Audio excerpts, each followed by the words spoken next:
When the third and final boarding call for flight AF1145 to Paris echoed through the terminal, I pressed the go live button on my phone's screen. The viewer count in the top right corner began to skyrocket, from a few hundred to several thousand, then tens of thousands. It all took less than 10 seconds. I aimed the camera at my own face, slightly pale but surprisingly calm. Then, I slowly raised the document in my hand, already bearing a signature and an official notary stamp. Hello. My name is Anna Caldwell. My voice, cutting through the airport noise, reached the livestream viewers with clarity. Before I fly to another country to start a new life, there is something I believe everyone should know. I unfolded the document so the camera could clearly capture the 3 bold words at the top. Divorce agreement. The livestream chat exploded. Comments flooded in a continuous stream, almost impossible to decipher.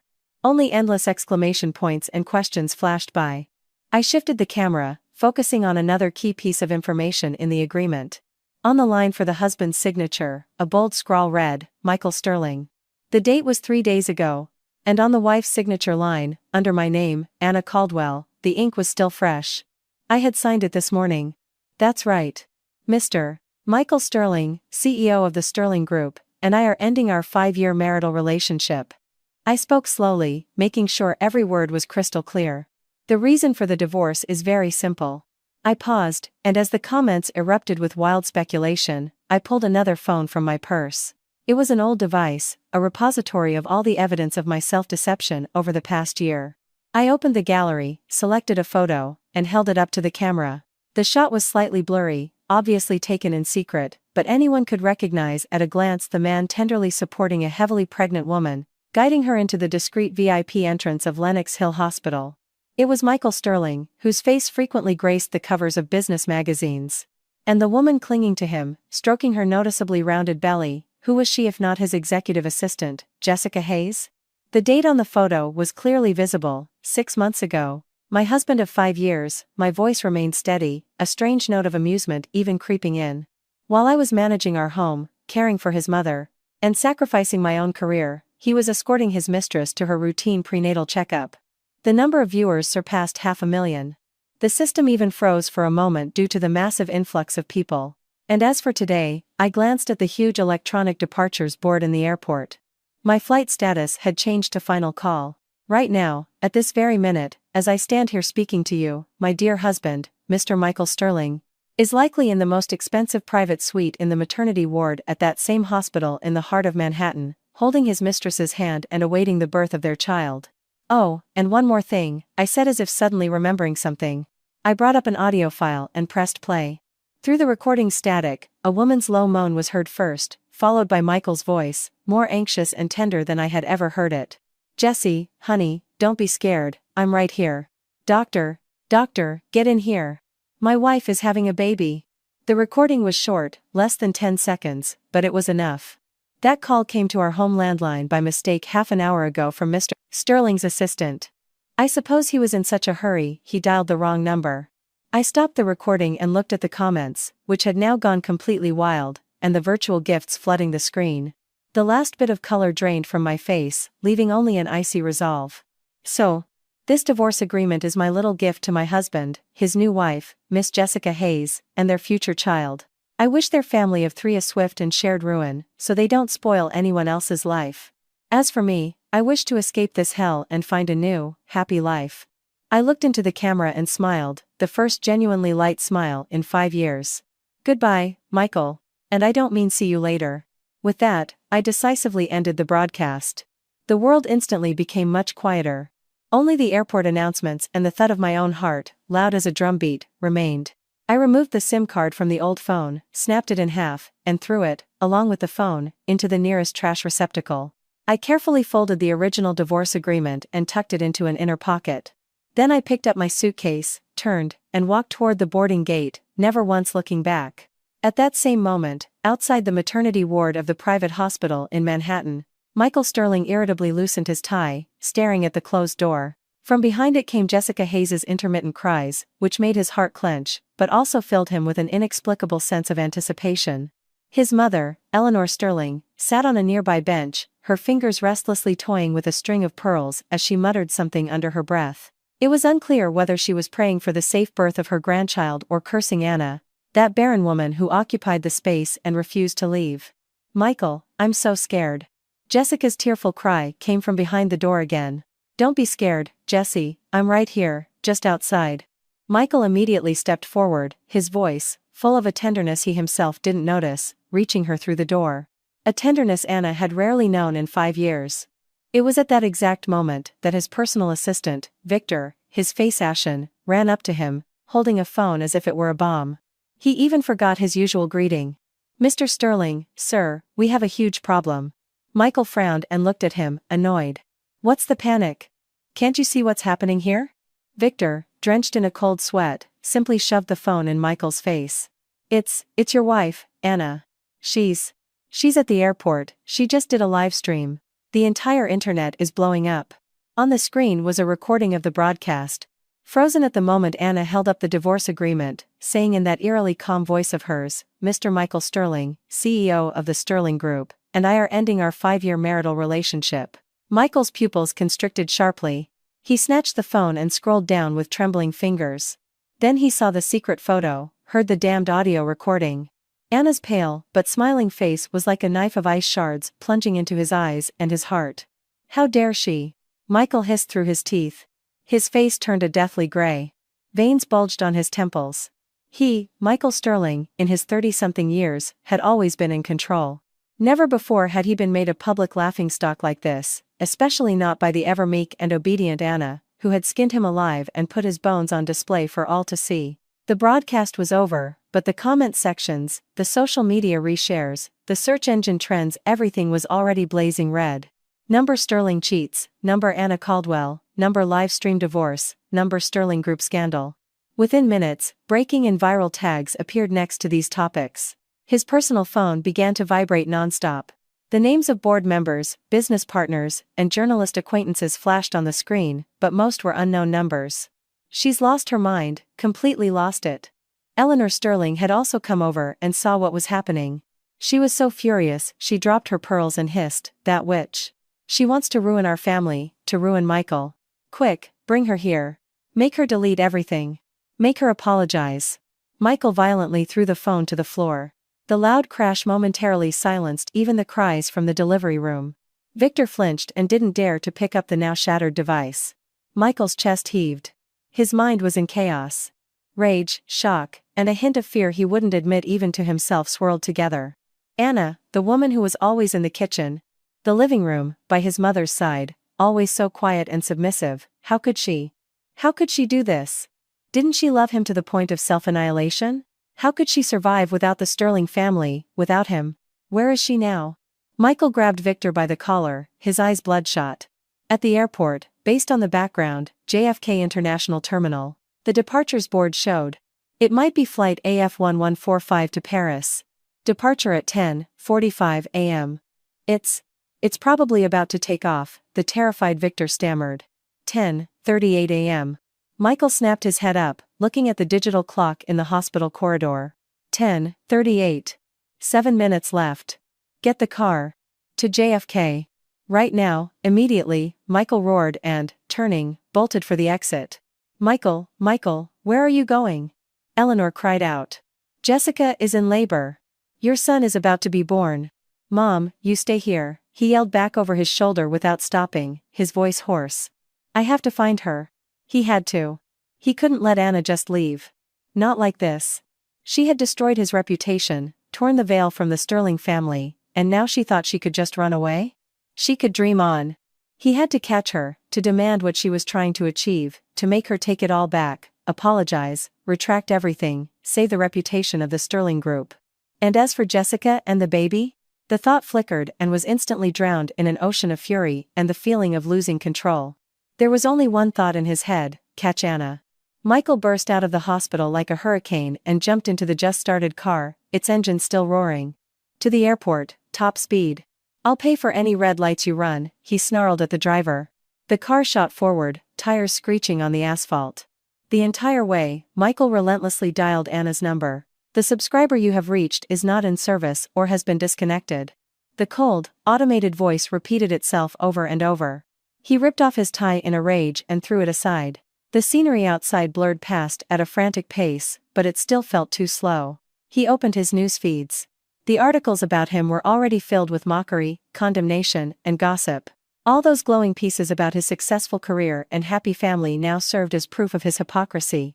The first financial bloggers were already analyzing the devastating blow this scandal could inflict on the Sterling Group's stock. Damn it. Michael slammed his fist into the seat. The driver flinched and pressed the accelerator even harder.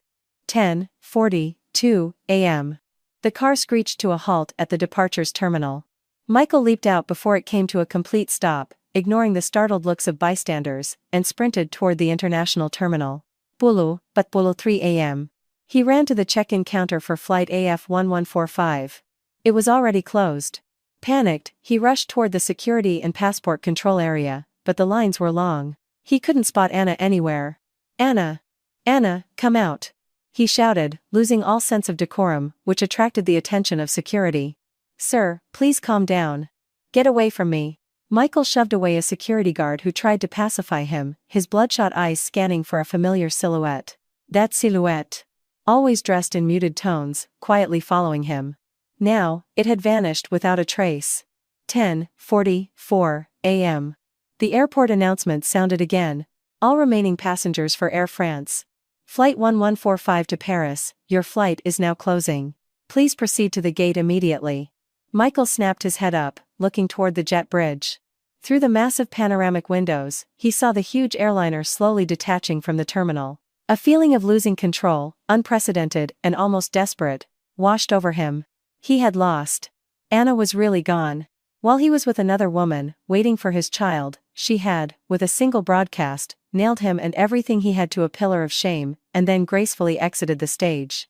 The plane began its taxi down the runway, gathered speed, lifted its nose, and soared into the clouds. Michael stood frozen, watching as the plane grew smaller and smaller, until it became a silver dot and disappeared into the sky. He clenched his fists so tightly that his nails dug into his palms, leaving bloody crescents. Anna, you will regret this. The soft hum of the aircraft door closing sounded like a final gavel, definitively separating me from 5 years of my past. I leaned back into the plush first-class seat and closed my eyes. My fingers unconsciously toyed with the edge of the divorce agreement in my pocket. The calm and resolve I had so carefully maintained at the airport receded like a tidal wave, leaving behind a bone-deep exhaustion and a feeling of emptiness bordering on numbness. A flight attendant politely asked if I wanted a drink. I shook my head and requested only a blanket. The blanket, smelling of the dry warmth of the cabin, covered me. The plane began its takeoff roll, and I was pressed into my seat. This city, which held 5 years of my youth, my tears, my patience, and the final devastating blow, grew smaller outside the window until it was completely swallowed by thick clouds. I had finally escaped. My tense nerves relaxed slightly, but the memories I had so diligently suppressed burst free like animals from a cage and flooded my mind. It didn't start this way. 5 years ago, 25-year-old Anna Caldwell was a fairly well-known jewelry designer in her circles. Though her parents had died early and she had gotten through college on scholarships and part-time jobs, her talent and the pencil in her hand were her greatest assets. At an industry gala, I met the brilliant 30-year-old Michael Sterling, the young head of the Sterling Group, handsome, wealthy, with impeccable manners. His gaze cut through the crowd and landed on me with unconcealed admiration and a determination to win me over. Back then, if he heard I loved the night sky, he would rent out the entire Hayden Planetarium. He would stay up all night, waiting for me to finish a sketch, just to be the first to see it. He held my hand tightly in public and said, "Anna is the most gifted woman I have ever met." I thought I had found a love that would heal my childhood need for security. So, when he knelt on one knee in my small West Village studio apartment, a ring in his hand, and said, "Anna, marry me. Let me take care of you for the rest of your life," I nodded through my tears. Without hesitation, I handed him my career, my independence, and my entire future. The wedding was grand and lavish, a fairy tale dream come true for any girl. But the crack in that fairy tale appeared the very next day. On our first night in the luxurious but cold Sterling mansion on Park Avenue, my mother-in-law, Eleanor Sterling, summoned me to her private sitting room.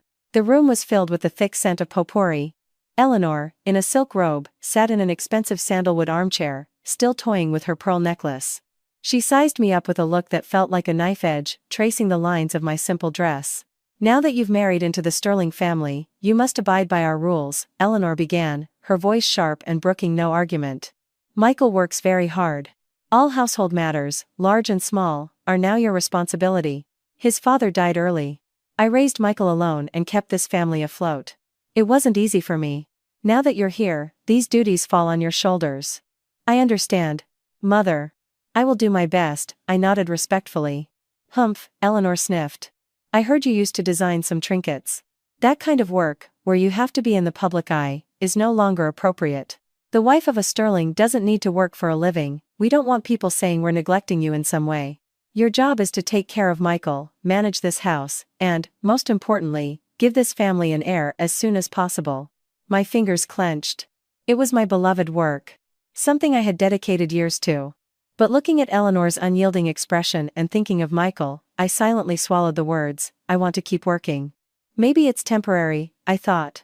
Maybe once I have a child, things will get better. But I never expected that this was only the beginning. Michael was indeed very busy. After the honeymoon, he started coming home later and later, often with the scent of another woman's perfume on him. To my questions, he always gave the same answer. It was a negotiation, difficult clients. Don't overthink it. And he would wearily rub his temples, as if my concern were a burden. And Eleanor's rules were so petty they were suffocating. The morning oatmeal had to be cooked for exactly 2 hours, not too thick, not too thin. The flowers in her room had to be changed daily, and never ones with pollen. The furniture in the house had to be arranged according to her precise vision of order, and a deviation of even an inch would cause an uproar. Her expensive clothes and handbags had to be hand-washed or sent to a specific dry cleaner, with no room for error. I spun like a top around this house, around this mother and son. My design pencils gathered dust, my sketchbooks were stored at the bottom of a drawer. My world shrank from a wide stage to the kitchen, the living room, the laundry room, and my mother-in-law's sitting room. Michael didn't notice my changes, or rather, he didn't care. He enjoyed the perfectly organized life I created for him and the fact that his mother was being looked after, but he was stingy with a warm glance or a word of approval. Sometimes, I tried to talk to him about my loneliness, my longing, but he would always cut me off impatiently. Mom is getting older, her temper isn't easy. Just be patient with her. What's the big deal? I'm working myself to the bone out there. I just want to relax when I get home. The word patient became the leitmotif of my 5-year marriage. I thought my patience and sacrifice could earn a little sincerity, a little understanding. Until 2 years ago, when Jessica Hayes entered Michael's life as his personal executive assistant. Young, beautiful, well-educated, and fiercely ambitious. She looked at Michael, with unconcealed adoration and desire. Toward me, the boss's wife, she feigned respect, but her eyes held a clear disdain. The first alarm bell rang when I found an expensive diamond earring that wasn't mine in Michael's jacket pocket. I showed it to him. He frowned so deeply you could have pinched a fly between his brows, snatched it, and said irritably, a client must have dropped it. The secretarial staff is getting lazy. I'll have Jessica sort it out tomorrow. Jessica. He said her name so naturally. After that, the alarm bells rang more and more frequently. When his phone rang, he would glance at the screen, immediately decline the call, and step out onto the balcony to call back. The cities he traveled to for business always coincided with Jessica's social media geotags. He came home later and later, and the unfamiliar perfume on him became a constant presence. It was her favorite niche fragrance. Like a pathetic detective, I collected clues but didn't dare to rip off the bandage. I was afraid that if I did, this home, which I had painstakingly maintained with 5 years of my youth and dignity, would completely fall apart. I even clung to the pathetic hope that it was just an affair, that he would get it out of his system and come back. Until a year ago, when Jessica sent me a text with no words, only a photo. It was taken in a private room at an expensive restaurant. Michael was leaning back on a sofa with his eyes closed, seemingly asleep. And Jessica, nestled against his shoulder, was taking a selfie with a triumphant and provocative smile. In the background, an empty bottle of red wine and 2 glasses were visible. A second message immediately followed. From her. Mrs. Sterling, Michael said he's tired and won't be coming home tonight. Oh, and he looks so cute when he's sleeping. At that moment, I was sitting in the empty living room. My hands and feet went cold, my whole body trembled. Humiliation, anger, despair. These feelings nearly consumed me. With trembling fingers, I dialed Michael's number. After many rings, he finally answered. The background was quiet. Hello? His voice was full of annoyance at being disturbed. Michael, my voice trembled so much I didn't recognize it myself. Where are you? At the office, working. I told you. Is something wrong? His tone was extremely impatient. I stared at the taunting photo on my phone screen. My throat was so tight I couldn't utter a word. Nothing. I'm busy. He didn't even wait for my response and hung up. The cold dial tone hammered against my eardrums. That night, Michael never came home. And I sat on the living room sofa until morning. It was the first time I clearly realized. My marriage, my home, which I had so carefully protected, had long been rotten from the inside. The most pathetic part was that I still didn't have the courage to leave. After 5 years of social isolation, I had no income, no savings. Constant stress and exhaustion had even taken a toll on my health. Eleanor would occasionally remind me. Without our family, you are nothing. An orphan with no roots should be grateful to live a life like this. I was like a bird with clipped wings in a gilded cage, with neither the strength nor the direction to escape. The final straw that broke the camel's back was Eleanor's birthday 3 months ago. Jessica also came, as an important company employee. She wore a form-fitting red dress, her belly already slightly showing. She stood next to Michael, smiling charmingly and mingling with the guests, acting like the lady of the house. Eleanor was unusually kind to her, even praising her publicly. Jessie is such a capable and tactful girl. Not like some who just take up space and don't produce an air. The guests exchanged glances and whispered. I stood in a corner with a glass of champagne, feeling like a complete fool. Midway through the evening, I went to the restroom to touch up my makeup. Jessica followed me. The restroom was empty. Looking in the mirror, she reapplied her lipstick. Her reflection smirking at me with a winner's smile. Anna, she began slowly. You know, I almost admire you. To endure for so long. I clenched the lipstick in my hand, my nails digging into my palm. But your endurance is at its end. She turned to face me, ostentatiously placing a hand on her rounded belly. Her voice was quiet, but every word was distinct. I'm pregnant. 4 months along. Michael said that as soon as the baby is born, he'll divorce you and marry me. She stepped closer. The scent of her perfume hit me, making me nauseous. What do you think his mother will choose? A daughter-in-law who will give her a grandchild, or a barren freeloader? She smiled, her eyes full of venom. Leave on your own while you can still save some face. Otherwise, when Michael tells you himself, it will be much worse. I looked at her perfectly made-up face, at the unconcealed triumph and mockery in her eyes, at her hand protecting her and Michael's child. And the string that had been holding me together all this time finally snapped with a sharp twang. There was no cataclysm, no tears. Instead, a piercing, icy calm washed over me. It turned out that all my years of patience, sacrifice, and concessions were just a joke in their eyes, a folly to be trampled on, and discarded. I didn't cry, I didn't make a scene. I even looked at her with a chillingly calm smile. Is that so? I heard my own voice, surprisingly steady. Well then, congratulations. With that, I straightened my back and walked out of the restroom. From that day on, the weak, humiliated Anna who begged for love was dead. Only a cold-blooded avenger remained. I secretly contacted the only friend I had kept in touch with from before my marriage, David Chen, now a renowned lawyer, and began to gather evidence. Photos of Michael's affair, audio recordings, including the call his assistant mistakenly made to our house, Jessica's provocative texts, detailed expense reports from the last 5 years that were almost entirely covered by my personal savings, and even traces of potential misuse of company funds and transfer of marital assets when Michael bought Jessica real estate and luxury goods.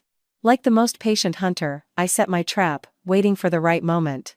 And this morning, David informed me that Jessica had been admitted to the hospital. She was in labor. Michael and his mother went there. I knew my time had come.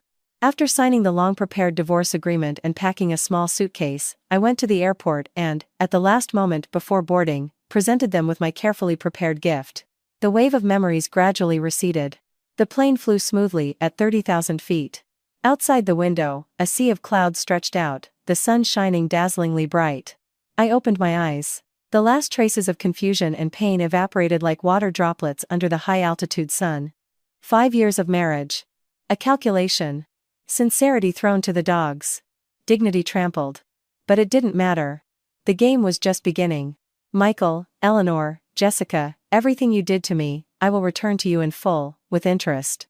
I took out a new phone from my purse, one David had prepared for me. I turned it on and connected to the plane's paid Wi-Fi. The screen lit up, and dozens of messages and missed call notifications poured in. Most were from unknown numbers, a few from David. I opened his latest message. Sent 5 minutes ago. Anna, I see you took off safely. It's a media storm back in the States. Everything is going according to plan. Michael is looking for you like a madman. Take care. Talk soon. I quickly typed a reply. In the air. All good. You can launch phase 2. Release the first batch of materials. After sending the message, I turned off the internet and closed my eyes again. The corners of my lips slowly curled into a cold, sharp smirk. More than 10 hours of flight, a change of time zones, and the constant mental rehearsal of my next steps finally came to an end.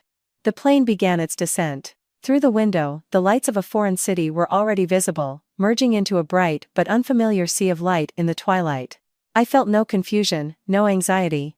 On the contrary, an almost cold calm enveloped me. The numbness of the last 5 years and the tension of the last few months of preparation had coalesced into a clear sense of purpose. The pilot's voice came over the intercom, announcing our preparation for landing. I switched off airplane mode.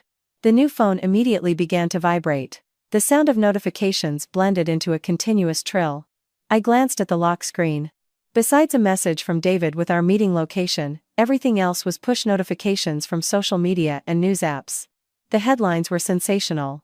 Keywords: Sterling, affair, live stream divorce, high society scandal. Perfect. The fire had spread even more fiercely than I had anticipated. I didn't rush to read the details, quickly gathering my things, double-checking that the divorce agreement was secure, and reapplying my lipstick to make my pale face look fresher. I wanted the person meeting me, and any potential hidden observers, to see that Anna Caldwell had not left the Sterling family like a beaten dog, but with her head held high. Joining the stream of passengers, I walked off the jet bridge and into the arrivals hall. The air was a mix of different languages and perfumes. My gaze swept over the crowd of greeters, and I almost immediately saw David, standing nearby in a light gray trench coat, holding a simple sign that read Anna C. He was my senior from college and one of the few true friends I had kept in touch with. Over the years, he had become a specialist in international divorce proceedings and asset disputes, making a name for himself. Most importantly, he was trustworthy. David, I said, approaching him with my suitcase. David lowered the sign and looked me over. A flicker of relief crossed his eyes behind his glasses, but it was overshadowed by seriousness and concern. Anna, how was the flight? He took my suitcase. His voice was low. Let's get to the car quickly. Too many curious eyes here. I nodded and walked beside him to the parking garage. His car, a black sedan with local plates, was modest and inconspicuous. Once we were inside with the doors closed, we were in a relatively quiet, enclosed space. David didn't start the car right away. He retrieved a folder and a tablet from the back seat and handed them to me. Everything you asked me to track is here, David said, a note of exhaustion in his voice, but his eyes were sharp. It's been 13 hours since your broadcast ended. It's a media explosion in the States. The top 5 trending topics are all about you. I took the tablet. I didn't need to search for anything. The homepages of social media sites were plastered with the news. Anna Caldwell's livestream divorce. Ironclad proof of Sterling's affair. Breaking, Sterling Group stock plummets at market open. Shock, the rise of Mistress Jessica Hayes. Hot, Eleanor Sterling, hypocrite with pearls. New, years of humiliation for Anna Caldwell in the Sterling family. I clicked the first link. Pinned at the top was the recording of my broadcast. The number of reshares and comments was astronomical. The comments were no longer just expressions of shock, but filled with deep dives, mockery, and anger. Someone claiming to be a former Sterling Group employee revealed how Michael and Jessica had been brazen about their relationship at the office. Fashion bloggers analyzed Jessica's wardrobe over the past year, pointing out numerous exclusive handbags and jewelry items that coincided with Michael's trips and gifts. Even more interestingly, someone had dug up the dubious origins of the expensive pearl necklace. Eleanor Sterling often wore to charity events and even posted an audio clip where she boasted to her friends, "My daughter-in-law is just free help who even invests her own money to serve us." The authenticity of the recording was questionable, but it spread like wildfire. Public opinion had shifted from simple scandal-mongering to questioning Michael's morality, the hypocrisy of the Sterling family, and expressing overwhelming sympathy for me, the legal wife. Of course, there were comments like, "It always takes two to tango, it's her fault for not being able to keep her husband." But they were quickly drowned out by a flood of rational arguments and condemnation. The first batch of materials you asked me to release the family's total expenses for 5 years, covered by your premarital savings and some post-wedding income, as well as receipts for some of Eleanor's luxury items. David pointed to the folder in my hands. We anonymously published it through several influential financial and psychology bloggers 3 hours ago. Now, the hashtag number, CEO, wife, paid, the bills is trending. I opened the folder. Inside were printed graphs and documents. They clearly showed that over 5 years, I had invested an astronomical sum into the household's daily expenses, staff salaries, Eleanor's personal spending, including the maintenance of that very pearl necklace, expensive supplements, clothes, jewelry, and some vague family functions. Meanwhile, my allowance and the so-called upkeep of an oligarch's wife were laughably small in comparison. What's the reaction? I asked. Looking up. Everyone's in shock. David adjusted his glasses, his lips curling into a cold smile. Before, many people just criticized Michael for being a scumbag. Now Eleanor, who always projected the image of a benevolent mother-in-law, has been dragged through the mud. Sucking the lifeblood out of her daughter-in-law. The country's monster-in-law. She'll never wash those labels off. The official accounts of the Sterling Group and its subsidiaries are being flooded with demands for comments and apologies. Many are calling for a boycott of their products. I could just imagine how furious Eleanor must be. She valued her reputation above all else. To have it exposed like this must be worse than death for her. And Michael? I put down the tablet and looked at the passing lights of the unfamiliar city. David's face grew more serious. He's lost his mind. He's using all his connections to find out your flight information, your entry into the country. There are probably his people at major airports and train stations in the US by now. He even called me, was extremely rude, threatened to destroy my career if I didn't give up your location. He never changes, I smirked coldly. Still thinks he can solve everything with power and force. I paused. Are you safe? Don't worry, he can't touch me, David said confidently. The law firm I work for has serious backing. Michael Sterling's reach doesn't extend that far, especially not overseas. I'm more worried about you. Even though we're prepared, he has immense financial resources. He could hire local private investigators. I know, I nodded. Is the apartment ready? Ready. Completely secure. It's a vacant apartment belonging to a trusted client of mine. Tight security, respectable neighbors. You can settle in first, then we'll plan the next steps, David said, starting the car. The car moved smoothly along the road. I picked up the tablet again and opened the news about Jessica Hayes. It was even more interesting. Some dark stories from her college days had surfaced, their truthfulness questionable but described in vivid detail. An analysis of her career path. How she had undermined the previous assistant. And most importantly, someone had calculated the timeline of her pregnancy. The child was conceived while Michael was still married to me and even publicly flaunting our happy family. Now, the label of illegitimate child was permanently attached. Amidst the news, rumors were also circulating. Apparently, Jessica's delivery had been difficult. The stress from my broadcast had allegedly caused complications, and her condition was critical. Michael wasn't at the hospital at that moment. He had rushed to the airport. Only Eleanor was with her, but rumor had it the old woman was in a terrible mood and showed no joy for her newborn grandson, only cursing Jessica for bringing misfortune. Reading this, I felt nothing but a slight amusement. A dog-eat-dog fight never disappoints.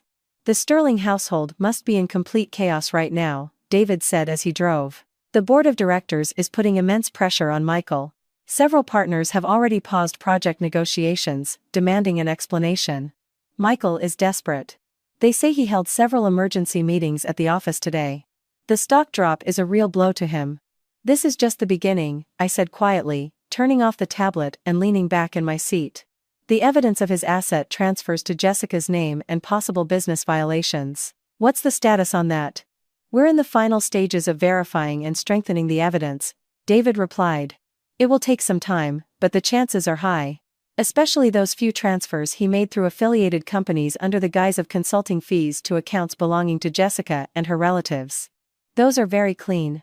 Also, that draft letter from his computer you provided, about the schemes to bypass oversight and move funds, that's a key piece of evidence. Good. I closed my eyes, processing the information. Let them burn in the fire of public opinion a little longer. When Michael gets desperate and does something foolish, we'll play our next card. You mean? David glanced at me. I know Michael, and I know Eleanor. I opened my eyes, a glint of ice in them. Having lost so much face, they won't just sit back. Especially Eleanor. She will definitely try to save her reputation. And the only way she knows how is to slander me, or try to control me with her dirty tricks. I see, David said thoughtfully. You think they'll contact you themselves? Very soon. I said confidently. And the way they do it will probably surprise you. The car entered a quiet, upscale residential complex. After a strict security check, we stopped in front of one of the buildings. A 16th floor apartment. Great view and security.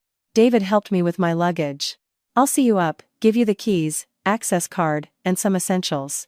I've already stocked the fridge with some food. Thank you, David, I said sincerely.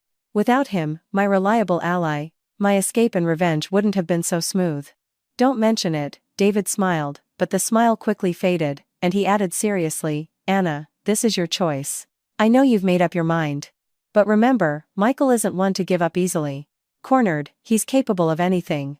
Your safety here is the top priority. If anything seems strange, call me, or the police immediately. I understand, I nodded. I won't give them a chance to hurt me a second time. Entering the spacious, bright, minimalist but tastefully furnished apartment, I walked to the panoramic window. The view of the garden below and the distant city lights filled me with a new, slightly poignant sense of freedom. There was no critical gaze from Eleanor, no cold back from Michael, no Mrs. Sterling mask to wear. There was only me, Anna Caldwell, and the storm to come. I took my new phone, snapped a picture of the night view, and sent it to David with the caption, settled in. The view is beautiful. Awaiting the next tailwind. I knew that right now, on the other side of the world, in the city where I had lived for 5 years, some people couldn't sleep because of me. And this was only the beginning. The silence of the apartment was shattered by a sharp, piercing ring. It was one of the encrypted satellite phones David had given me. Only a few people knew the number. I was sitting at the desk, looking through more detailed materials on Michael's business connections that David had just sent.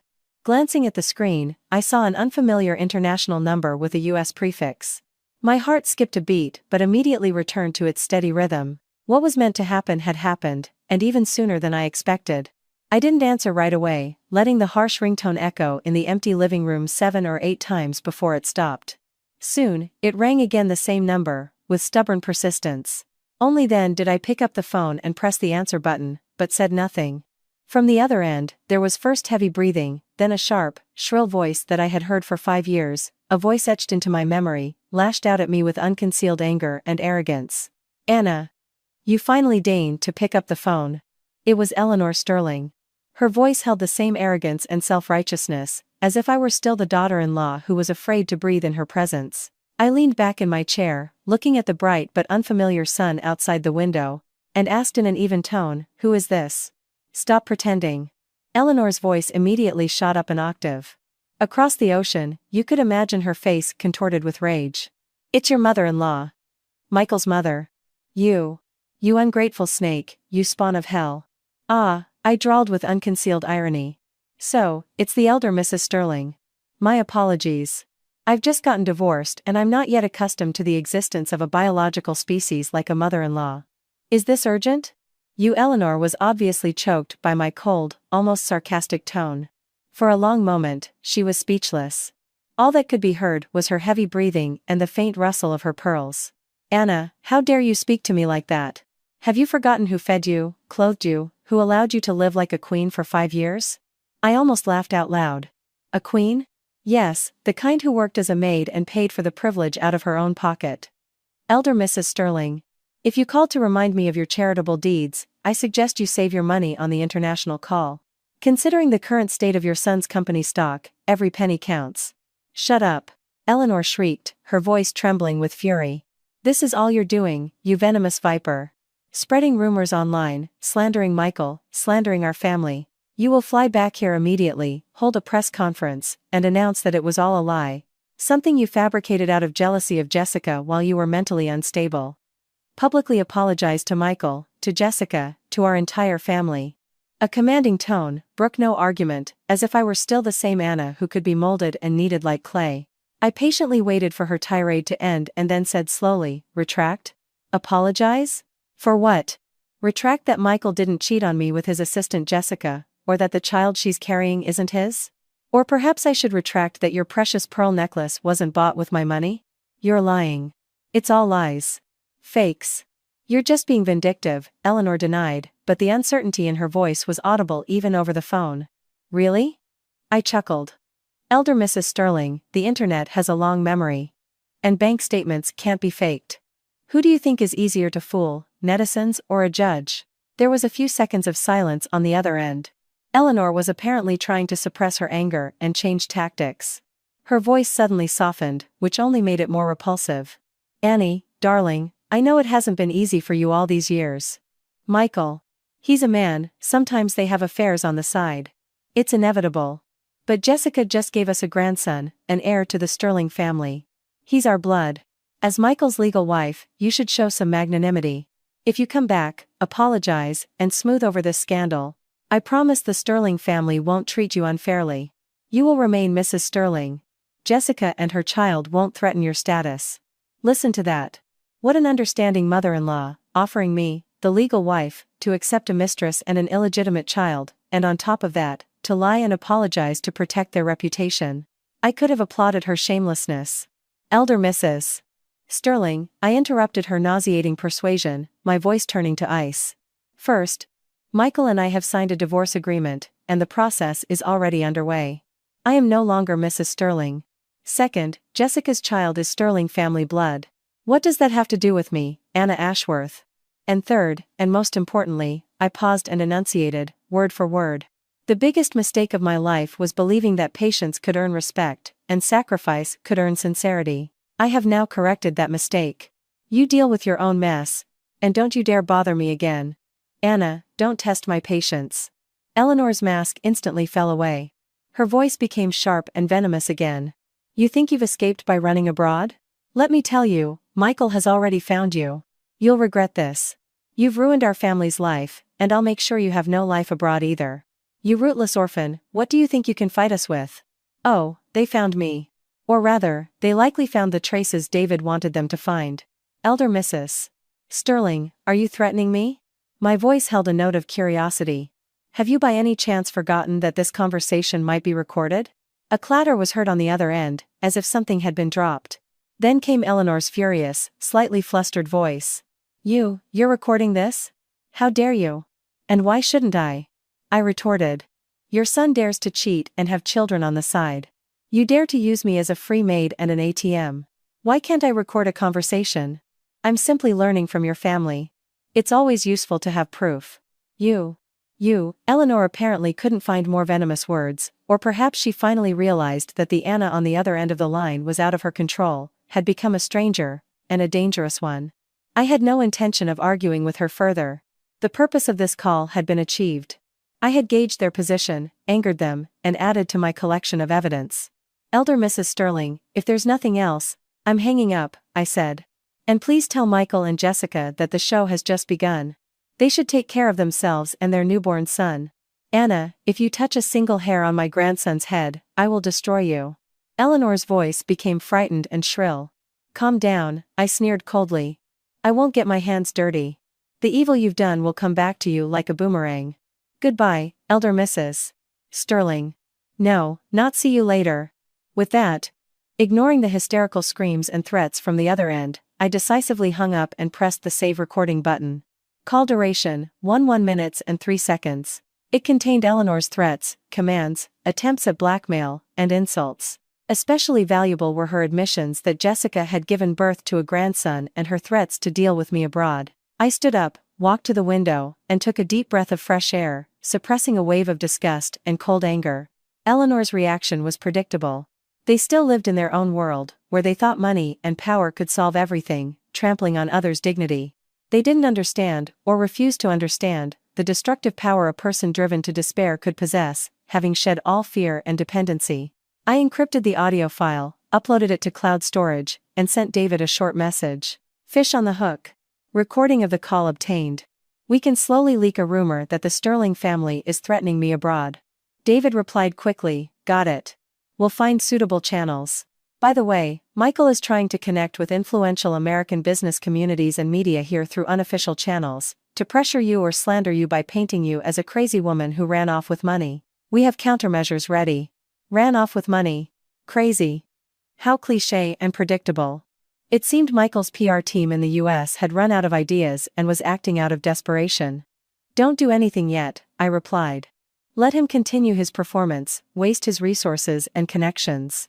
When he thinks he's about to succeed, we'll hit him in the face with the facts. The effect will be stronger. Okay. Be careful. Eleanor's threats are not always empty words, David warned. I know.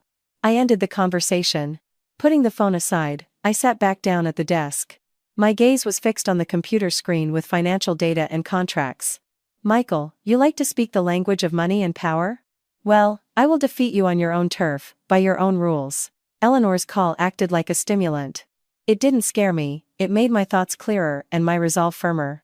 The more insane and unprincipled they acted, the more it proved their fear and weakness. And all I needed to do was remain calm, and, step by step, tighten the noose around their necks. Outside. The sky was darkening. I stood up and turned on the living room lights. The fridge had the food David had left. I made myself a bowl of pasta. The taste was ordinary, but it was the first time in 5 years I was eating in silence, in my own space, by my own choice. The taste of freedom, even with a hint of gunpowder, was sweeter than any exquisite but cold dish at the Sterling dinner table. After eating and cleaning up, I returned to the desk and opened the documents again. The war had begun. I had no time for sentiment or hesitation. The next move was mine. The irritation from Eleanor's call quickly gave way to a colder, more productive feeling, like a hunter hearing their prey snap a tripwire. Not anger, just confirmation of my actions and certainty about the next step. David acted with incredible speed. Less than 24 hours after I sent him the recording, full of threats and self-incrimination, a detailed analysis of the Sterling family's consumer spending over 5 years, under the headline, How a Doting Mother-in-Law and Cheating Husband Lived Off the Wife's Fortune, began to circulate. It was disseminated through several influential financial and society blogs. I didn't closely follow the developments in the US. It was too draining. But I trusted David's timing and choice of channels. It was the perfect moment, right before Michael could attempt to exert pressure through his overseas connections, or just as the Sterling family was about to release some kind of rebuttal or launch a new smear campaign against me. We needed to land another devastating blow to their reputation with irrefutable facts. The exposé was published late at night, New York time, which was midday for me. I brewed a cup of tea, sat down at my computer, and opened the link David had sent. The infographic was professionally done. No emotional text, just cold charts, clear document scans, and brief explanations. It started with a summary graph. The horizontal axis showed 5 years, the vertical axis showed amounts in dollars. 2 lines were clearly separated. One curve represented expenses from my personal account, mostly premarital savings and income from rare private commissions transferred to the Sterling family's joint accounts and Eleanor's personal account. The total amount over 5 years was shocking. The other line, representing Michael's or the Sterling family's spending on my allowance and personal needs, was so negligible it was almost flat. Each transaction was annotated with a date, amount, source, and purpose. While account numbers and personal information were redacted, the authenticity and consistency of the data were undeniable. At the end of the infographic was a short text. The above represents only a portion of the tracked expenses. Over 5 years of marriage, Mrs. Anna Caldwell not only shouldered the heavy burden of domestic duties and emotional investment but also made significant financial contributions to the Sterling family. Her status and treatment within this family can be inferred from her recent livestream. Is the so-called marriage to a tycoon simply another version of targeted financial aid? No loud accusations, just facts. But this cold enumeration was more powerful than any hysterical outcry. I closed the page and sipped my cooling tea. My heart beat steadily. There was no elation, no joy. Only a sense of things proceeding as they should. These numbers, these receipts, they were the quantifiable measure of 5 years of my youth and my dignity. Now that they were public, it was as if all my sleepless nights of endurance had been appraised and put on display. Was I ashamed? No. They should be the ones to feel shame. I didn't immediately check US social media, instead turning to the additional documents on Michael's business dealings that David had sent. About 2 hours later, I opened the largest US social media platform. As expected, the trends had exploded. Number, Sterling family expenses, shock. Number Anna Caldwell bankrolled tycoon, viral. Number pearls of deceit, HOT. Number Sterling used wife's money on Mistress, breaking. I clicked the first link. The infographic had been reposted over 1,000,000 times. The comments poured in. My God, look at these figures. Anna didn't marry a tycoon. She signed up to be an ATM and a housekeeper rolled into one. And some people were still saying she was a gold digger. How do you feel now? Aren't you ashamed? This whole family was living off her, and that pearl necklace. Old Lady Sterling was bragging, it was a priceless heirloom blessed by some guru. Turns out, the annual expensive maintenance was paid for by the daughter-in-law. I wonder if the saints know about this? Paying off your mistress from the family budget managed by your wife. Michael, you have no heart and no brains. This isn't just vile, it's economic exploitation. Anna, sue them immediately. The Sterling Group stock tanked again today. Serves them right. Like family, like company. I'm just curious what Jessica Hayes's face looked like when she saw these bills, especially the origin of her hush money. Being a mistress at the legal wife's expense, that's not a very glamorous look.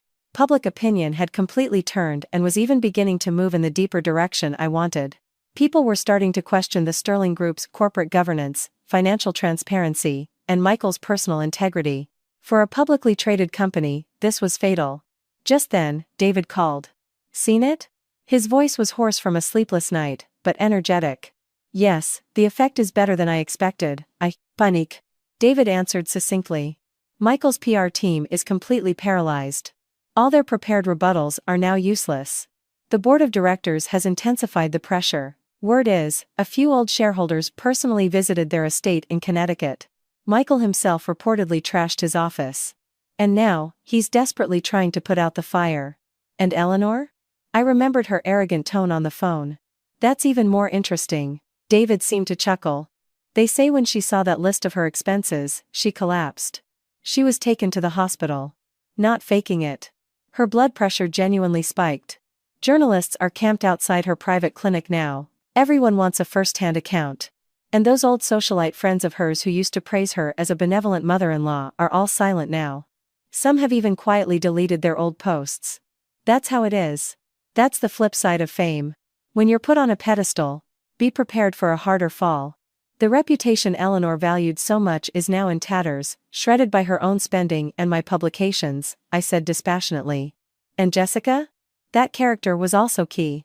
She's likely still in the postpartum ward, but she must be aware of what's happening. Her exact reaction is unknown, but with Eleanor in the hospital and Michael in a panic, it's unlikely anyone is looking after her and the baby right now. Before, they might have wanted to use the birth of a grandson to somehow improve public opinion, but now the child has become yet another piece of evidence in their scandal.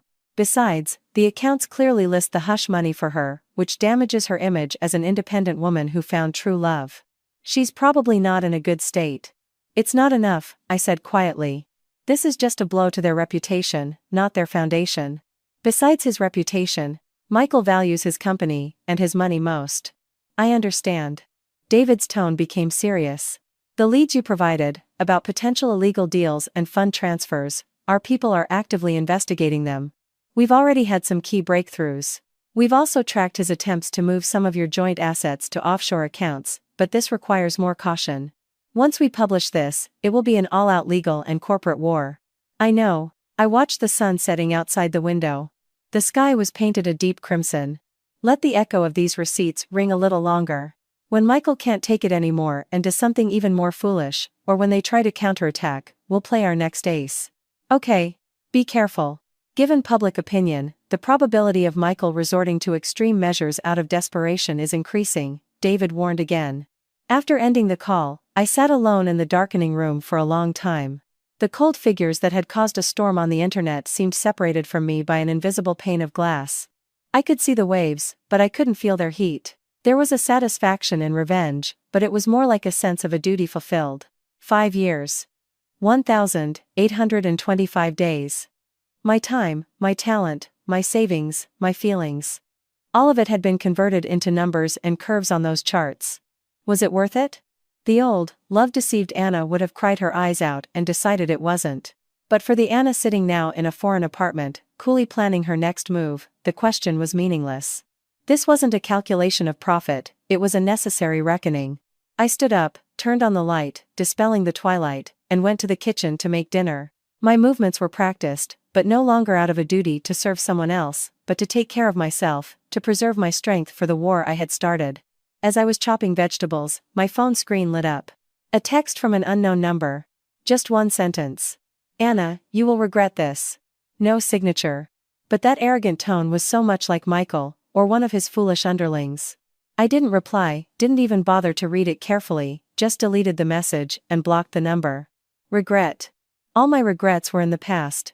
The moment I decided to go live and board that plane. Now, I only had the road ahead. And you, Michael, Eleanor, Jessica, your regrets are just beginning. The media storm caused by the publication of the financial records continued to rage. My life abroad, however, proceeded with surprising calm and regularity. Every day, I would wake up, sort through the documents from David, monitor the news from the US, study the local language, and occasionally, with all necessary precautions, venture out to the nearby supermarket or park. My body and soul were slowly but surely healing in this tranquility, far from the epicenter of the storm.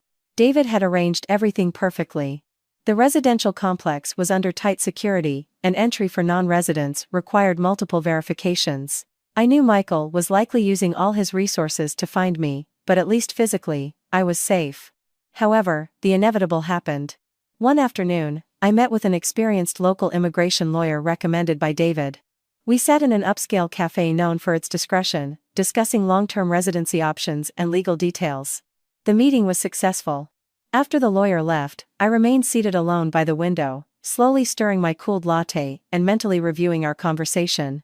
Quiet jazz played in the cafe. There were few customers, and the atmosphere was serene. At that moment, the bell above the entrance chimed softly.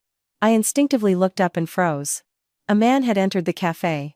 He looked haggard, his expensive suit was rumpled, there were dark circles under his eyes, and stubble shadowed his jaw. He was a far cry from his usual immaculate, polished, and arrogant image. But that face, those eyes though tired, they were still sharp, and now they were locked onto me. It was Michael Sterling. He had actually found me, and he had found me here. My heart, which had stopped for a second, immediately resumed a steady, even slower and colder, rhythm. I set down the silver spoon. The clink of porcelain against the saucer sounded particularly sharp in the quiet cafe. Michael strode towards me. His steps were quick, filled with a restrained urgency and anger. The few other patrons and the waiters noticed the unusual atmosphere and cast curious or wary glances our way. He stopped at my table. His tall figure cast a shadow over me. He brought with him the chill of the street and that familiar scent of cologne, which now only provoked disgust.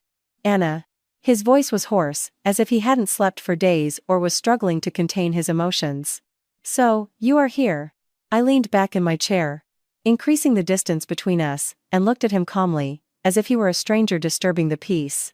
Mr. Sterling, is there something I can help you with? My tone was as detached as one would use with a bank teller. The address clearly stung him. Michael's brow furrowed sharply. A flash of anger ignited in his eyes, but he took a deep breath, trying to regain control. He looked at the empty chair opposite me. Can we talk? I believe everything we needed to discuss has already been outlined in the divorce agreement. I turned away, picked up a napkin, and slowly dabbed the corners of my mouth. If Mr. Sterling has any objections to the terms of the agreement, please contact my lawyer, Mr. David Chen. A personal meeting is inappropriate at this time, especially during such a sensitive period. Anna, he finally snapped. His voice rose, causing the neighboring table to turn. Do you have to be like this? We were husband and wife, after all. Husband and wife? I laughed softly, but the laughter didn't reach my eyes. Mr. Sterling, you seem to have forgotten that your wife, Miss Jessica Hayes, is currently in a postpartum clinic in the US with your newborn son. Do I need to remind you that our divorce proceedings are already underway? Michael's face turned ugly. He abruptly pulled out the chair opposite me and sat down unceremoniously. Leaning forward, he hissed through his teeth, "Fine, a divorce, but did you have to be so cruel? The live stream. Those damn financial records. Do you have any idea how much trouble you've caused for the company? For me? Trouble?" I tilted my head, feigning confusion. Mr. Sterling, are you referring to the drop in stock prices, the pressure from the board, the suspension of partner contracts, and the fact that your esteemed mother was hospitalized? That kind of trouble? A vein throbbed on Michael's temple. His fists clenched under the table. Anna. I know it hasn't been easy for you all these years. My mother can be harsh. I was busy with work, maybe I didn't pay enough attention to you. But you shouldn't have retaliated like this. We could have settled everything quietly. What kind of compensation do you want? Money? Name a price. Quietly. Compensation. Money. There he was. Michael always believed money could solve everything, including the 5 years of humiliation and betrayal I had endured from him and his family.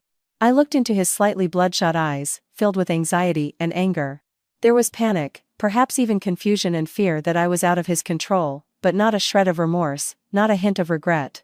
Michael, I said his name for the first time, calmly and clearly. Do you think everything I've done is just about money? He was taken aback, apparently not expecting such a question. Then he frowned even more deeply. What else could it be about? You're hurt, you feel I undervalued you.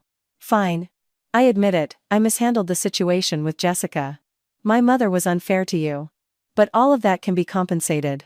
If you come back, hold a press conference, and say it was all a misunderstanding, that you acted emotionally, we can start over. I can give you more. Start over?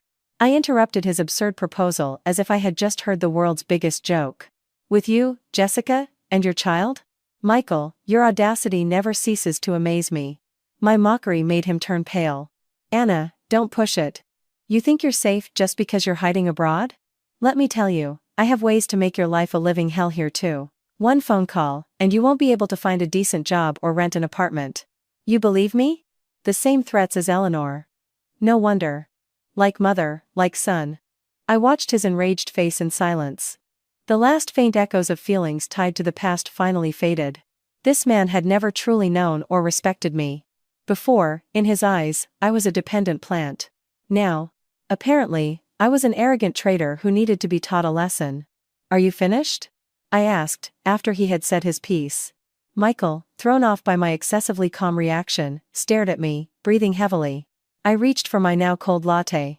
The cup was lukewarm. And before Michael could realize what I was about to do, I flicked my wrist. The entire brown liquid, along with the remnants of milk foam, landed squarely and completely on Michael's face, a face I had once found handsome, but now only found repulsive. Splash. The liquid dripped down his sharp jawline, soaking the collar of his expensive jacket and shirt. Coffee stains spread across his face. He looked pathetic. Time seemed to stop for a second. Michael froze, his eyes wide with disbelief, as if he couldn't comprehend what had just happened. A few stifled gasps were heard in the cafe. The waiters watched us tensely, but didn't dare to approach. I put down the empty cup, picked up a napkin, and wiped a few drops of coffee from my hand. My movements were graceful and calm, as if I had just performed the most ordinary action. Michael. I looked at his stunned, stained face. My voice was clear and cold, loud enough for everyone watching to hear. This is for our 5 dead years of marriage and for your disgusting hypocrisy. And this is the answer to your question. I don't need your money, and I'm not afraid of your threats. I never wanted compensation. I want you. The Sterling family, you, your mother, and Jessica, to pay for everything you did to me. As you deserve. Now get out of my sight, and don't you dare appear before me again. Otherwise, next time it won't be just coffee on your face. With that, without giving him another glance, I took my purse and coat, stood up, and calmly walked around the frozen, speechless Michael, his face contorted with rage, and headed for the exit. The bell chimed again. The cool street air slightly calmed my racing heart. I knew that with that cup of coffee, the last veil of false warmth between me and Michael had been torn away for good. From now on, it was a war of annihilation between us. I had barely descended the steps of the cafe when a calm, confident male voice spoke beside me. A brilliant counterattack, Miss Ashworth. I stopped and turned. Standing under a tree near the cafe was a man in a dark gray cashmere coat. He was in his mid-30s, slim, with a restrained, intellectual air. He wore rimless glasses, and his gaze was deep. He had obviously witnessed everything that had just happened in the cafe. His face showed no particular emotion, but his eyes held a hint of admiration and some complex understanding. I didn't know him, but his gaze was not like that of one of Michael's men, nor that of a mere bystander. Excuse me? I was on guard. The man took 2 steps forward and stopped at a polite distance. He took a business card from his inner coat pocket and handed it to me with both hands. The card was simple, a name, a title, contact information. I took it. My gaze fell on the name, Alex Ashworth. Title, Managing Partner, Ashworth Global Investments. Ashworth. I looked up at him again. On closer inspection, there was something vaguely familiar about his features, especially the shape of his brows and eyes. Perhaps we should talk somewhere else. Alex Ashworth's voice was calm and reassuring. About your past, your future, and how to make Mr. Sterling and the family behind him truly pay. His words, like a stone thrown into a calm lake, sent ripples through me. Michael had just found me. And now, this man with the surname Ashworth appeared, obviously with serious intentions. A coincidence? Or? I clutched the business card in my hand. The cold edge of the card dug into my fingers. A new game seemed to have begun the moment I threw that cup of coffee. The name and title on the business card glinted slightly in the afternoon sun. Alex Ashworth. Ashworth Global Investments. My heart beat steadily, but a strange current, a mixture of caution and an odd premonition, stirred within me. The surname Ashworth. The coincidence was too deliberate, and his phrase about your past touched the deepest, most secret part of my soul, a part I had never spoken of to anyone. I didn't answer immediately, my gaze shifting from the card to Alex's face, trying to read more from his deep, calm eyes. He allowed me to study him, his posture confident, showing no hurry or impatience. He simply stood there, as if he had anticipated my caution. Sounds came from the cafe. Perhaps the staff was cleaning up the mess I had made. Or perhaps Michael would be coming out soon. Whoever this Alex Ashworth was, and whatever his motives, I couldn't stay here. There's a tea house 2 blocks from here. It's quiet. I put the business card in my pocket. My tone was neutral. If Mr. Ashworth doesn't mind, we can talk on the way. Alex gave a slight nod. As you wish. We walked side by side down the sidewalk, maintaining a comfortable distance. I deliberately slowed my pace, listening for sounds behind me while quickly analyzing the situation. Ashworth Global Investments. The name sounded familiar. I seemed to recall it was a major international investment firm with a formidable reputation, operating discreetly but possessing immense resources. Their style was a world away from the Sterling Group, which had grown out of the real estate sector. How could such a man be interested in me, just from witnessing that scene? Miss Ashworth, you are more composed than I anticipated. Alex was the first to break the silence. His voice was as calm as the lazy sunlight on the street. To face such pursuit and threats from Sterling, to respond so decisively, and then to immediately assess a new situation. Life taught me, I replied dryly, not elaborating. Mr. Ashworth, you mentioned my past. He didn't answer directly, instead asking a seemingly unrelated question. Miss Ashworth, do you remember your parents? My step faltered, almost imperceptibly. My parents. It was the foggiest, most painful corner of my memory. A terrible car accident, I had been told, had claimed their young lives, making me an orphan. I was too young to remember their faces, able to conjure their images only from a few yellowed photographs. The orphanage's records on them were sparse. They were from out of town, in business. No relatives were present at the time of the accident. They died when I was very young. I tried to keep my voice even. Why do you ask? Alex stopped and turned to face me. We were standing under a large plane tree, its dappled shadows falling across his face, making his expression enigmatic. What if I told you that perhaps they didn't both die in that accident? He said slowly, his eyes fixed on mine. That single sentence was like a thunderclap on a clear day. I snapped my head up, my pupils constricting. I stared at him. What did you say? I said, perhaps. He corrected himself. His tone remained calm, but each word carried immense weight. I have been searching for someone for a long time. A girl who was lost more than 20 years ago due to a family dispute and a tragic accident. Her mother, my father's sister, my aunt, and my aunt's only daughter, if she is alive, would be about your age. And her name would have been Anna. Aunt, father's sister, lost daughter. The information was so overwhelming that I felt dizzy for a moment.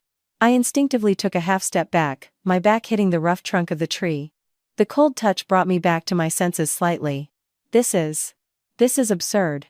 I heard my own dry voice. What proof do you have? The proof needs to be verified.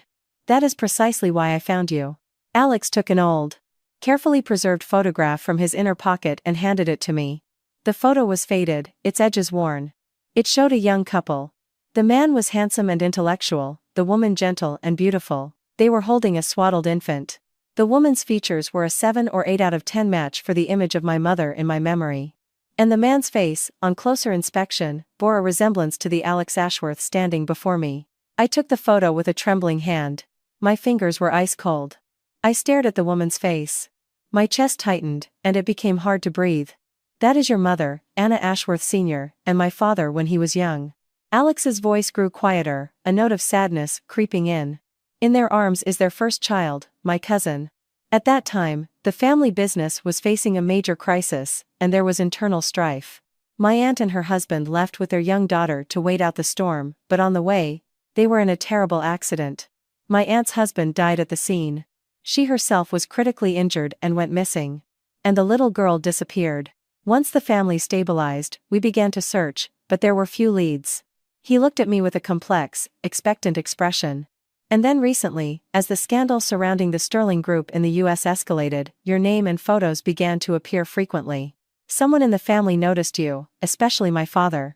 He said that your eyes, especially when you're defiant, are very much like my aunt's when she was young. Your age, the fact that you're an orphan, and the name Anna, it all fits.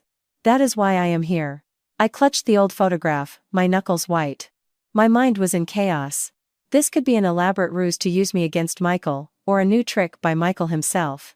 But the woman in the photo, that vague sense of kinship, and the complex emotions in Alex's eyes that would be difficult to fake. Even if what you're saying is true, I looked up, trying to speak calmly. It's been over 20 years. You suddenly appear and tell me all this. For what purpose? To acknowledge kinship, or is there something else? Alex seemed to have expected this question. He sighed softly. First, to confirm your identity. That will require scientific verification, like a DNA test. If you agree, we can arrange it. Second, he paused, his gaze becoming sharp and resolute. If it is confirmed that you are my cousin, then the blood of the Ashworth family should not be subjected to further humiliation. The Ashworth family will not stand by while you are treated this way by Michael and the Sterling family. The Ashworth family. I processed his words. Our main assets are overseas. In the US, we operate non-publicly, which is why few know of us. But in terms of influence and resources, Alex's voice was calm, but it held a powerful confidence. The Sterling Group is not our equal. If this was true, this turn of events would drastically change the power dynamic between me and Michael. I would no longer be a helpless orphan to be blackmailed and humiliated. But after the shock came even greater caution. There's no such thing as a free lunch. I need time. I returned the photograph to him, not giving a definite answer. This is too sudden, and I have more urgent matters to attend to right now. My gaze flickered toward the cafe. Although Michael was no longer in sight, his threats still echoed in my ears. I understand. Alex took the photograph and carefully put it away. I can wait, and I will give you the necessary time and space. He added meaningfully, Sterling has some influence here, but he will soon find that his options are severely limited. Furthermore, if you require a more professional international team to gather and leverage evidence of his asset manipulation, I can help. It was a huge temptation. David was reliable and competent, but he was one man against an unscrupulous opponent like Michael. If the power of the so-called Ashworth family were to join in, why are you helping me? I looked him straight in the eye. Even if I am your cousin, we haven't seen each other in 20 years. We are strangers. Alex was silent for a moment, his gaze behind his glasses thoughtful. There are 2 reasons. First, it is my father's obsession and our family's duty. Second, he looked at me with approval. The way you single-handedly brought Sterling and his family to this state. That strength of spirit, that decisiveness, it is the Ashworth way. The family needs strong people. And helping family needs no further reason. Just then, my phone vibrated. It was David. I signaled to Alex and stepped aside. Anna. David's voice was unusually sharp and angry. That psycho Sterling just held an emergency press conference in the US. He's denying all accusations of infidelity and financial misconduct. And is counter-accusing you of being mentally unstable due to infertility, fabricating evidence, and attempting to abscond with family funds. He even showed a copy of some supposed diagnosis and a signed confession where you allegedly admit to slander. They're obviously fakes, but they could seriously confuse public opinion. A cornered dog. Using fake diagnoses and slander, how low. I clutched the phone, my fingers cold, but an icy smirk formed on my lips. Michael, you didn't disappoint me. I understand. My voice was surprisingly calm. David, prepare our countermeasures, especially the ironclad proof of his financial crimes. It's time to release some of it. And contact all reliable media outlets. We're preparing a rebuttal and a lawsuit. After hanging up, I returned to Alex. He had obviously guessed what happened from the snippets of conversation and my expression. "Need help?" he asked directly. I looked at this man who might be my cousin. I remembered Michael's dirty tactics. His threats in the cafe. All my doubts and caution were, in that moment, pushed aside by a thirst for revenge and a determination to see it through to the end. "Mr. Ashworth," I said clearly. "Regarding the DNA test, I agree. But while we wait for the results, perhaps we should discuss a collaboration. For example, how to turn Michael's press conference and his forged documents into an even bigger joke." I paused, a cold fire igniting in my eyes. "And how to make him pay for today's stunt, truly pay, in a way that he cannot possibly bear." Alex looked at me, and a genuine smile finally appeared on his face. It was a smile of approval and understanding. "With pleasure, Anna." He switched to using my first name, and it sounded natural, almost familial. "Let's find a quiet place and plan. I think Mr. Sterling is about to find out who he's really dealing with." The wind blew, and the leaves of the plane tree rustled. I looked up through the branches at the high, vast sky. The past was a fog, the future uncertain. But I knew that from this moment on, the war between me and Michael had escalated to a new, far more lethal level for him. The collaboration with Alex began with incredible speed. The DNA test would take time, but neither of us was going to wait for the results.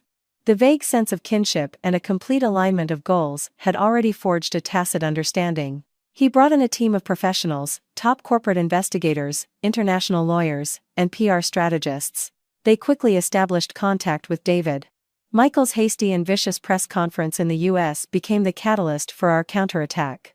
He had tried to smear me, painting me as a delusional fraud, not realizing that he was only demonstrating his own desperation and insanity. The forged diagnoses and confessions couldn't withstand the slightest scrutiny and became new pieces of evidence against him. "It's time." I sat in an office provided by Alex on the top floor of a downtown skyscraper, looking at the finalized package of evidence on my computer screen. David and Alex sat opposite me. David's eyes burned with a fighter's zeal. Alex was, as always, composed, only the tips of his fingers tapping on a tablet. Location: the rooftop restaurant at the Ritz-Carlton.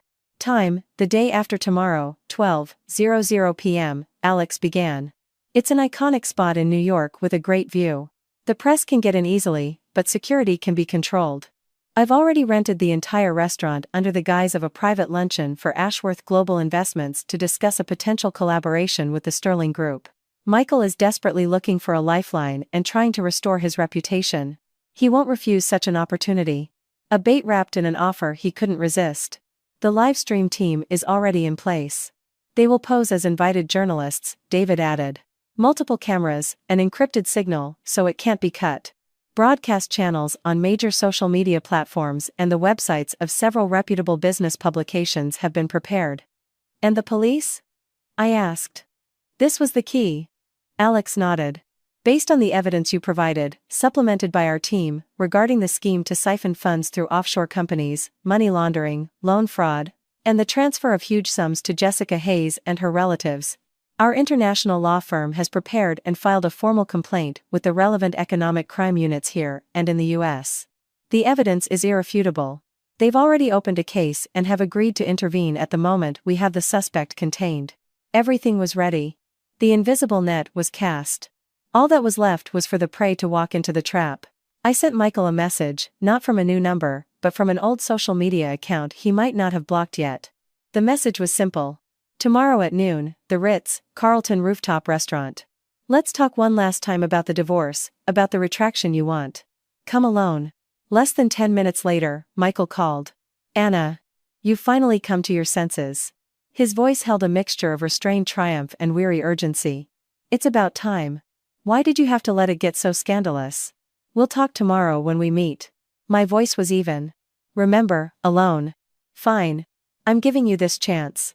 Michael apparently thought I had broken under the pressure or been scared by his fake documents. His tone even softened. "Anna, rest assured, if you cooperate tomorrow, I can forget the past. We can also renegotiate the divorce settlement. I promise, you'll be set for life." I hung up. His condescending tone was nauseating. Forget. Set for life. He still didn't understand that some things can't be bought or compensated for. The next day, 11:50 a.m. The rooftop restaurant at the Ritz-Carlton. Beyond the floor-to-ceiling windows, the New York City skyline stretched out. The sun was shining. The restaurant was set up for a business luncheon.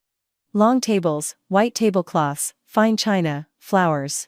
Apart from a few impeccably trained waiters who were actually Alex's people, there were only a few other guests, members of Alex's and David's teams, and the camera crew disguised as journalists. I sat at the head of one of the tables, wearing a severe but elegant black pantsuit. My makeup was flawless, my expression calm. On the table in front of me was a slim folder and a phone, recording and connected to the encrypted broadcast channel. Alex sat at an adjacent table, a laptop in front of him, pretending to work. David stood by a pyramid of champagne glasses, speaking quietly with one of the journalists. At 11:58 a.m., the elevator chimed. Michael walked in. He had obviously prepared meticulously. A new navy blue suit, perfect hair. He was trying to reclaim the image of a successful corporate CEO, but the dark circles under his eyes and a subtle anxiety in his gaze betrayed him. He scanned the room, saw me, then Alex and the journalists. He frowned slightly but quickly composed himself and strode towards me. Anna. He sat down opposite me, trying to force a confident smile, but his eyes kept darting towards Alex. And who is this? This is Mr. Alex Ashworth of Ashworth Global Investments. He helped arrange today's meeting. I introduced calmly. Michael's eyes lit up. He immediately nodded towards Alex, a businesslike smile on his face. I've heard of Ashworth Global. Mr. Ashworth, a pleasure. He apparently thought I had arranged this meeting as a sign of reconciliation. Alex merely gave a slight nod in return, not looking up from his computer. Michael looked back at me and, lowering his voice, asked hurriedly, Anna, what is it? Why did you call me here? I see the journalists. Are you ready to make a retraction? What do you need from me? Greed and impatience were plain in his eyes. He seemed to already envision the crisis averted, himself sealing a deal with Ashworth Global. I looked up and met his gaze calmly. Michael, do you remember what you said on our wedding day? He was taken aback. What does that have to do with anything? We're here for business. Business? I smirked and, picking up the folder, slowly opened it. For me, this is the most important business today. I took out the first document and placed it in front of Michael. These are bank statements from the offshore company Altair, registered in the British Virgin Islands, through which you transferred nearly $3 million in 17 installments to the personal accounts of Jessica Hayes and her mother over the last 3 years. The purpose of payments, consulting services, dividends. But Altair has no connection to the Sterling Group. This is money laundering and concealment of marital assets. The smile froze on Michael's face. His pupils constricted. He lunged for the document. What is this nonsense? It's a fake. I didn't stop him, and took out the second document. And this is a comparative analysis of the loan application for the Smart District project and the final audit report. You inflated the cost estimates and contractor bids, securing a bank loan for $15 million more than necessary. About $6 million of that was funneled through complex schemes to a shell company registered in Jessica's brother's name and used to purchase assets overseas. This is loan fraud on a massive scale. Where did you get this? Michael's voice trembled. His face turned white. He frantically scanned the documents. The more he read, the more sweat beaded on his forehead. I didn't stop. The third document, the fourth, including hints of his dubious connections with certain officials, screenshots of his correspondence with the CFO about falsifying reports, and even a transcript of an audio recording where he and Jessica discussed how to leave me with nothing after the divorce. Ironclad evidence, one after another, stripped away his veneer of respectability, exposing the sordid truth. Anna, you set me up. Michael finally understood what was happening. He shot to his feet, his eyes bloodshot, his face contorted with rage. It's all lies. You made it all up. You're insane. I'll sue you for slander. You'll rot in prison. He screamed, completely losing his composure. I remained seated, watching his ugly tantrum as if it were a bad play. Lies? I picked up the phone that had been broadcasting the whole time and turned the screen towards him and the cameras. Michael, then repeat that for the camera. For the whole country. No, for the whole world. Say that it's all lies. Michael looked as if he had been struck by lightning. He froze, staring at the screen in disbelief, then at the journalists. He finally realized the trap he was in. The blood drained from his face, his lips trembled, but he couldn't utter a word. Oh, and I almost forgot. I took the last document from the folder. It was a copy of an official document with seals from the FBI and the SEC. Based on your economic crimes, money laundering, fraud, as well as forgery and slander, law enforcement has officially opened a case. They have the authority to detain you for questioning." As soon as I finished speaking, the elevator doors opened again. 6 uniformed police officers, led by a detective in a suit, entered the room and walked briskly towards our table. The detective showed his badge and a warrant. "Mr. Sterling, you are a suspect in a series of serious economic crimes. This is a warrant for your arrest. You have the right to remain silent. Anything you say can and will be used against you in a court of law. Please come with us." 2 officers flanked Michael. It was as if all the bones had been removed from his body. He staggered and almost fell. He looked at me with a gaze full of horror, hatred, and disbelief. "Michael," I said one last time as they led him away, my voice carrying over the broadcast microphones everywhere. "This is my final gift to you. I hope you have a good time reflecting on your life in prison." He was being taken away, a broken man. There was no trace left of the once great CEO of the Sterling Group. Silence fell in the restaurant. I ended the broadcast and stood up. Bright sunlight flooded the room. The meticulously planned, months-long operation was over. David came over and put a firm hand on my shoulder. His eyes were red, but filled with relief. Alex closed his laptop and walked over as well. "Are you okay?" I took a deep breath and exhaled slowly, releasing all the poison that had accumulated over the years. "Never been better," I replied, looking out at the vast sky beyond the window. The broadcast was over, but the real storm was just beginning. A storm that would sweep away Michael Sterling and everything he had. And I, Anna Ashworth, had finally, with my own hands, severed all ties to the past. The images of Michael Sterling's arrest went viral instantly. This wasn't a carefully edited news report, it was a real-time collapse. His ashen face, his buckling knees, the way he was almost dragged away by the police, that image was seared into the public's memory, more deeply than any of his business magazine covers. After the broadcast ended, a veritable tsunami began.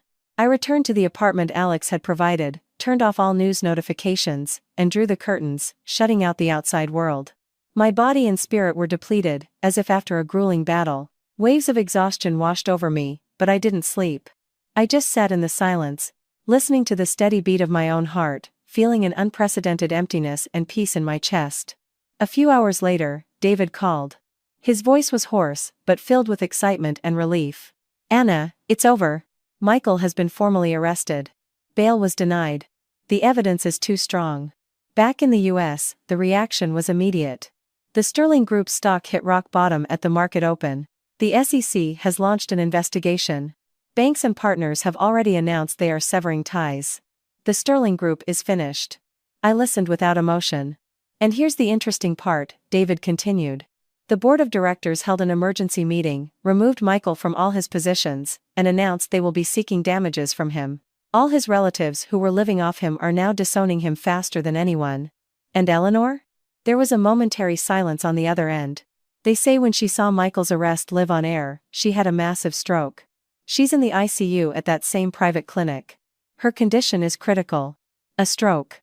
Unexpected, but fitting. Her son, her reputation, her wealth, everything she lived for collapsed in an instant. "And Jessica?" David sighed. "She's still in the postpartum ward. Apparently, at the time of the broadcast, she was giving an interview to some small publication, trying to project an image of a strong single mother. When she saw what happened, she had a complete breakdown. Screaming, breaking things, they say she even attacked the journalist. She's under medical observation now. Her postpartum depression has severely worsened. The baby has also suffered from the stress and lack of care. A woman who tried to climb the ladder using a man and a pregnancy, when her support collapsed, so did her world. Who's managing things now? Some distant relative of Michael's that the board temporarily put in charge of cleaning up the mess. But it's clear to everyone that the Sterling Group can't be saved. Bankruptcy and liquidation of assets are the only way out. Alex's people say several large funds are already preparing to swallow up the most valuable pieces of the company. I see. And on our end? We'll monitor the criminal case. As for the marital assets he siphoned off, our legal team is already preparing a civil suit for recovery. Even though the company is bankrupt, Michael's personal assets, and those transferred to Jessica, can be claimed. Alex's team and I will handle it. You just rest. After the call, I sat in the dark for a long time. The wicked were punished. That cliché had now become a reality for those who had trampled on me. But I felt no elation, only a sense of completion, a heavy, dearly bought completion. A few days later, I was trying to pick up a paintbrush again, sketching the unfamiliar landscape outside my window, when the video intercom buzzed. On the screen was a puffy, aged face with a cloudy, desperate gaze. Eleanor Sterling. She was in a wheelchair, wrapped in a blanket. A caregiver stood beside her. There was no trace of her former polish. Behind her stood two men in suits. She had found me. I didn't open the door, didn't answer the call, just watched as she moved her lips silently, pleading or cursing. My phone rang. An unknown local number. I walked to the window. Annie. Eleanor's voice on the phone was hoarse, sycophantic, tinged with sobs. It's Mom. Your mother-in-law. I'm begging you, open the door, let me see you. I'll get on my knees for you. Elder Mrs. Sterling, we have nothing to talk about. Yes, we do, she shrieked. Anna, I know I was wrong. I was terrible. You can hit me, curse me. But Michael. He was your husband. You can't watch him go to prison. He'll die in there. He's my only son. I'm begging you, withdraw your statement. Tell the police it was a misunderstanding. We'll give you everything we have left, just save him. Listening to her tearful pleas, I felt nothing. When she called me a barren freeloader, did she think of giving me a chance? When Michael and Jessica planned to leave me with nothing, did they remember their marital vows? Elder Mrs. Sterling, everyone is equal before the law. Michael broke the law, and the court will judge him. Your pleas are useless. No, they're not. If you just say it was a family dispute, that the evidence was faked. Anna, I'm begging you. A commotion was heard on the phone, the caregiver's shout. I listened coldly. Eleanor, I said her name for the first time. The other end fell silent. Listen carefully. Your son is going to prison. Your empire is going to fall. This is what you deserve. And you will live. Live and watch everything you were proud of disappear. That will be your greatest punishment. I hung up, not listening to her hysterical curses, and blocked the number. Walking to the intercom, I saw the crazed old woman in the wheelchair on the screen. I pressed the button to call security. Security, this is the resident of 16A. There are unauthorized individuals downstairs disturbing my peace. Please remove them immediately and add them to the blacklist. Thank you. I turned off the intercom, cutting myself off from the noise below, and returned to my easel. The sun illuminated the unfinished painting. Clean lines, endless possibilities. The commotion downstairs was just a minor ripple on the water, one that quickly vanished. The dust had settled. Those who had done evil were reaping the rewards in their own private hells. And the new life of Anna Ashworth was just beginning.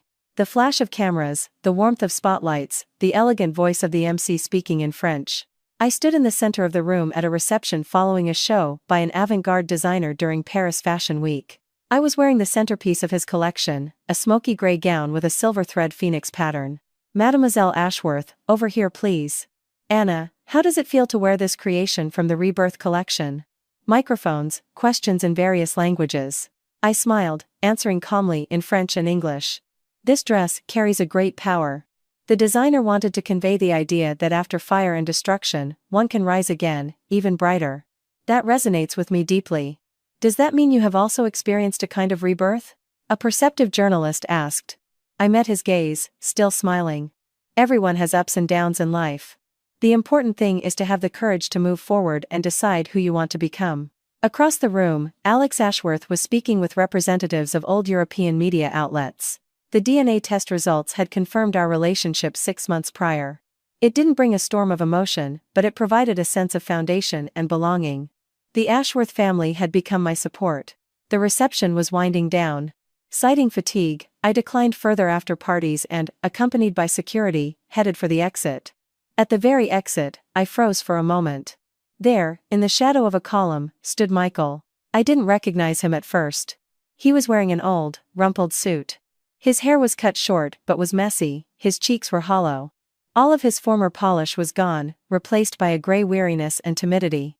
He was holding a crumpled paper bag. He tried to approach, but security politely but firmly blocked his path. I stopped. The corridor fell silent for a moment. Michael swallowed and, mustering his courage, took a step forward. Anna, Miss Ashworth. His voice was dry and trembling as he corrected himself. That correction was the final period on a long sentence. I remained silent, looking at him as if he were a stranger. I was just released. Good behavior. My sentence was reduced. I know I have no right, but I heard you were here tonight. I just wanted to see you. To say, I'm sorry. I'm so sorry. The words he must have rehearsed 1,000 times in prison now sounded weightless and empty. And this? He held out the bag. It's some of your old things. Your sketches, your old camera. My mother. Eleanor. She never threw them away. I found them when I got out. I thought you should have them back. My old things. Things I had long since buried in my memory. My assistant stepped forward to refuse, but I stopped him with a gesture. I looked at Michael's face. In his eyes was a timid hope, regret, and perhaps a longing for his old life. Mr. Sterling, my voice was clear and formal. The past is the past. I have no need for those things. Please dispose of them yourself. As for everything else, I met his faded gaze. We have long owed each other nothing. There is no need for us to meet or discuss anything ever again. With that, without looking back, I walked toward the exit where my car was waiting. The click of my heels on the marble floor was crisp and rhythmic, each step carrying me further away from a past filled with lies, betrayal, and revenge. I didn't turn back. I didn't need to. I knew he would remain standing there in the shadows, watching me walk toward a light he could never reach again. That was enough. 3 days later, on a plane back to New York. Alex was working on some documents. I was flipping through an art magazine. Are you sure you don't want to go to that awards ceremony? Alex asked. You'll be there on behalf of Ashworth Global, I smiled. And I have a meeting with an old silk artisan. I'm looking for inspiration for the new collection. After leaving the Sterlings, I had returned to design and, with Alex's help, founded my own brand, Anna A. As you wish. Alex didn't insist. By the way, David passed on that the final asset recovery cases are almost complete. The funds will be enough to grow your brand for several years. Tell him thank you, I nodded. And one more thing, Alex hesitated. Eleanor Sterling passed away last month. In a nursing home. Quietly. There's no one left of the Sterling family. My fingers froze for a moment. Then I said softly, I see. Another symbol of the past, gone. And Jessica? I asked out of pure curiosity. She moved back to her hometown with the child. Lives a very modest life, they say. Modest. For someone who dreamed of luxury, that was probably the worst punishment. The plane began its descent. The familiar skyline of the city appeared below. This city, which had been my prison for 5 years and the stage for my revenge, now looked different. It was simply a turned page in my life. The plane landed. I walked out into the brightly lit, bustling arrivals hall. No one knew who I was or what storm I had unleashed here. I was just one of thousands of travelers. But I knew that the Anna standing here now and the one who had flown away a year ago with a suitcase and a scorched soul were two different people. I was no longer an appendage to anyone. I was just myself, Anna Ashworth. There was no shadow of Michael Sterling in my world anymore. Ahead, there was only my own, boundless road.